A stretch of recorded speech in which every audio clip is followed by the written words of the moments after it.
Charlie Kirk recently spoke at UC Davis, and a viral video has emerged showing Antifa smashing out the windows, some pretty serious violence. And often when I see these things, they feel so common, so typical that I have to wonder, is this how life always is? Is this how it's supposed to be? And is this normal? People like to reference the Weather Underground and things like that. But every time I ask an older person, they always say it has never been this bad before. Even when we look back at recent histories, and maybe even several decades ago, the violence, the clashes, the protests weren't to this level. We're at, I'm just going to say it, Civil War levels. Don't believe me? Let me show you why Antifa attacked the Charlie Kirk event. The Post-Millennial says, UC Davis Chancellor falsely claimed TPUSA's Charlie Kirk advocated for violence against transgender individuals. Then, Antifa mob attacked campus during speaking event. Charlie Kirk is in my opinion, run-of-the-mill conservative guy. He is not an extremist. He is what I have experienced my whole life with conservatives. A guy wears a suit jacket and a button-up and talks about his ideas in a very straightforward and stern way. That's about it. There's no calls for violence. There's just calls for like family and probably tax policy. However, the far left have become increasingly unhinged and psychotic. And I got some videos for you later today in this channel, which we can go through in terms of psychotic individuals. But there's also an effort to completely destabilize this system. Now, I'm not saying there's a grand conspiracy because I don't know. Maybe there is. But I can tell you that my experience at Occupy Wall Street and since then, far left extremists actively want to employ chaotic and destructive tactics to destroy this system, this country, so that they can build something new. They openly talked about it during Occupy Wall Street. Well, my advice to all of you far left is this: you're going about it all the wrong way. Don't show up to a Charlie Kirk event and smash a window out. Show up to a bank and tell people, run for the hills, the banks are collapsing. Y'all are wasting your time complaining about Charlie Kirk when all you got to do is create a domino effect of people pulling their money out of banks and the system collapses. And oh boy, now's your opportunity. Credit Suisse is apparently on the verge of collapse. That's one of the big ones. I'm half kidding. I'm joking, but it's true. I mean, why are you throwing bricks at windows when you could be going and telling people to pull their money out of banks, and that would cause the system to collapse way faster? Anyway, well, we're not talking about all of that stuff right now. Let's talk about what's going on with Charlie Kirk. The Post-Millennial reports, in response to Turning Point USA's Live Free tour, stop at UC Davis on Tuesday evening, University of California Davis Chancellor Gary May issued a video to students in which he claimed that Turning Point USA founder and president Charlie Kirk, quote, has advocated for violence against transgender individuals. Kirk has never done so. Charlie boy, sue them. Sue them into oblivion. Personally, then TPUSA should sue them, and then TPUSA Action should sue them. All different suits for besmirching your good name. Here's the clip. Many of you have reached out to me and others regarding tonight's event organized by the registered student organization Turning Point USA, or TPUSA, at UC Davis. Thank you for sharing your distress at a student group hosting a speaker who is a well-documented proponent of misinformation and hate, and who has advocated for violence against transgender individuals. Under UC policy, campuses may not prohibit student organizations such as TPUSA from inviting these speakers, even if the speaker's intended speech is loathsome and hurtful to me and to others in our campus community. With respect to concerns related to violence, UC policy permits denial of requests if the speaker will present a clear and present danger to the campus. Our council also notes that there is a similarly heavy burden for criminal prosecution for incitement of violence. Please be assured that we are monitoring the event closely to determine if a threat or incitement develops that meets that threshold. We can't control how these groups operate, but we can work together to neutralize and negate their influence. So having to speak to an empty room would make a powerful statement. These people are very, very, very evil, in my opinion. You think this guy doesn't know what he's doing? You're right. Do you think that guy did not know what was actually going on? Of course they do. These are not your average stupid person who's not paying attention. They get a report that says, here's TPUSA, and they go, okay, well, we got a bunch of violent psychopathic extremists who are threatening to burn down the school. So let's just say what they want, what they want to hear. Here's the video. You ready? Nope. You can already hear the smashing.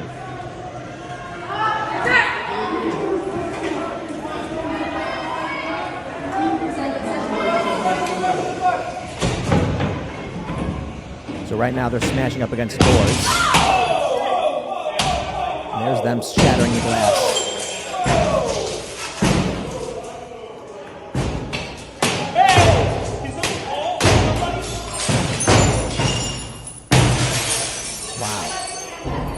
The system's breaking down, man. Don't take my word for it. I honestly don't care. Shattering out the windows, cops backing away slowly. Don't take my word for it. I don't care. I really don't. Y'all can do whatever you want. Me, I got out of the city, got some chickens. Y'all know the story. But if this stuff does escalate and get crazier and crazier, as we have seen it happen over the past 10 years, you know what you got to understand about these people, these Antifa? Let's go back to 2017. Let's go back to the violence in 2016. 8 years ago, 2015, I'm watching people get beaten up for supporting Donald Trump. 8 years ago. A 10-year-old kid had nothing to do with it. Today, they're on the front line with the far leftists smashing out windows. Here's another video. Riot police taking down Antifa at UC Davis outside Charlie Kirk's speech. Blah, blah, blah. They're chanting fight back. What do we do? Some have suggested that the goal of the far left is to invoke a reaction from the right. And then they say, we mustn't respond in this way because that's the action that they actually want. I don't care. That's a waste of time. It's a waste of an argument. That argument basically says, do not stop the far leftists as they rampage through the institutions and our country. Because if the option is do nothing, don't respond to what they're doing, then they win. And if the response is, but if you do respond, they win, well, then congratulations, you've already lost. Then if that's the case, get out of the city, buy some chickens and some goats, and resign yourself to homesteading and farming because you lost. Or maybe we can just say, well, if the fight is here, the fight is here. We need law enforcement to crack down and use force against violent individuals who are threatening the lives of other people. Plain and simple. And they'll say, your words are violence, so I'm going to throw a brick. Okay, cop, arrest that guy. End of story. Here we go. After May's video repeating the false claim that Kirk was calling for lynching Antifa went to UC Davis to protest Turning Point USA, bringing violence and vandalism. Riot police took down Antifa surrounding the UC Davis Charlie Kirk event sponsored by TPUSA. Antifa members were spotted smashing windows and doors on campus and vandalizing the campus. The militants also blocked students and members of the public from entering the university to attend the event. Here we can see that video I played earlier. May's video had offered the false claim that were repeated and believed by the activists who took their violence to campus. Oh, that's interesting. Seems like Charlie Kirk should have a clear-cut defamation case, and this looks like defamation per se. Normally, when you say something about an individual, they did something, then it's like you got to prove defamation, you got to prove actual malice. But if the statement made was so egregious and so insane that it causes damage on its own, it's something called defamation per se. I would assume that if you came out and accused someone of calling for lynching trans people, probably would qualify. One example is saying someone suffers from a contagious disease or that they're a pedophile. Those typically fall under defamation per se. May said that and this is the guy we just watched that video, under University of California policy, campuses may not prohibit student organizations such as TPUSA from inviting these speakers, even if the speaker's intended speech is loathsome and hurtful to me and others in our campus community. Seems like it's also supported by people on campus. And more importantly, this shows that the individual knows for a fact Charlie Kirk has never incited violence or called for violence or advocated it. Because if that was the case, he absolutely could use policy to stop Charlie Kirk from coming. With respect to concerns related to violence, U.S. policy permits denial of request if the speaker will present a clear and present danger to the campus. So then why didn't they cancel the event, citing the lies he had presented earlier? Because they know it's not true and they know it won't stand up to scrutiny. It's one thing to defame someone. It's another thing to actually cost them hard money and give them the damages they would need to pursue a defamation case. You see how that works. Please be assured, blah, blah, blah. A petition which has garnered 546 signatures was started to pressure May into canceling the UC Davis tour stop. In a suggested draft letter for students to send to May, it claims that Kirk recently stated on a podcast that trans people should be took care of the way we used to in the 50s and 60s.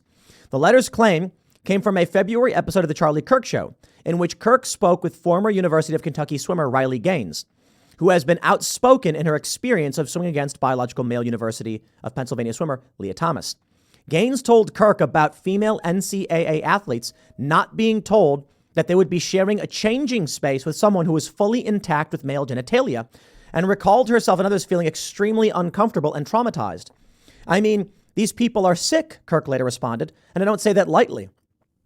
The NCAA is a perverted organization. They platformed a biological male who won a national championship and then was allowed, in incredibly disturbing detail, to be around you and your fellow competitors. The most shocking bit of that story was Leah Thomas, a male, taking out Leah Thomas exposing themselves. I'll put it that way. And again, quote, and again, I blame the decline of American men. This never should have been, someone should have just took care of it the way we used to take care of things in the 1950s or 60s. Look, there are a lot of sick people in this world, unfortunately, and without the strength to go against them, the country is going to completely, totally fall apart, he said. Later in the episode, Kirk read out emails from viewers, one of which read, Charlie, I agree without. If it was my daughter, I would have been arrested for certain. The fix is very simple. If all the female swimmers boycotted the swim meets, they would have no choice but to listen. Look, you got to have self-control and self-restraint. Obviously, we've never advocated for violence on this program, nor is that not the answer. What? Is that a misquote? And I encourage everyone to remain peaceful. So what could Charlie Kirk have meant when he said take care of it the way they did in the 50s and 60s? Could he have literally just meant someone goes in and takes the guy out, physically removing them? Is that violence? Well, to these people who want to expose their genitals to young girls, it is violence. I can only assume that these people are groomers, I guess. Another email read, Charlie, I heard your segment on the trans swimmer. It's time that we no longer tolerate this and we take matters into our own hands. Okay, look, I want to be clear. Don't be stupid. You've got to work within the law, which means you have to be peaceful, Kirk responded. I said the same thing. Charlie Kirk is correct.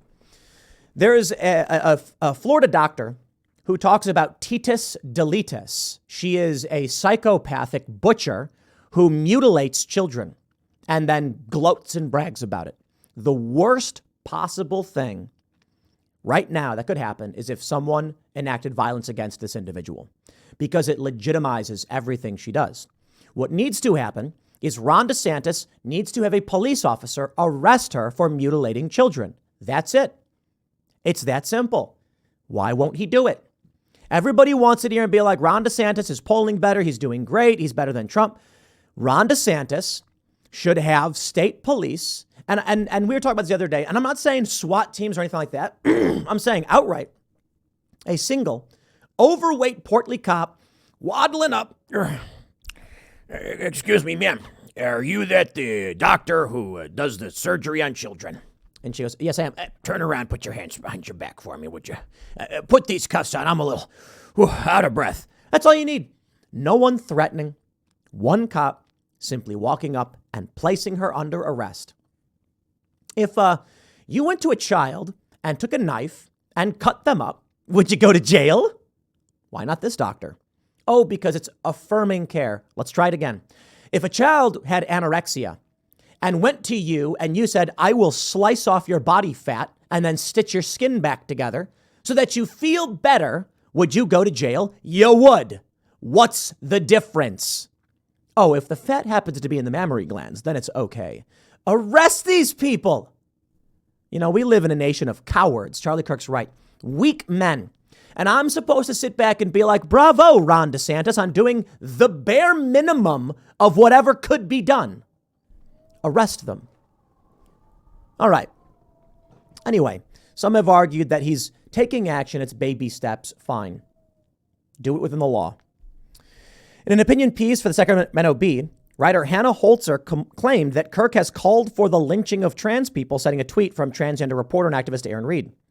Charlie Kirk, CEO of Turning Point USA, is openly calling for lynching of transgender individuals.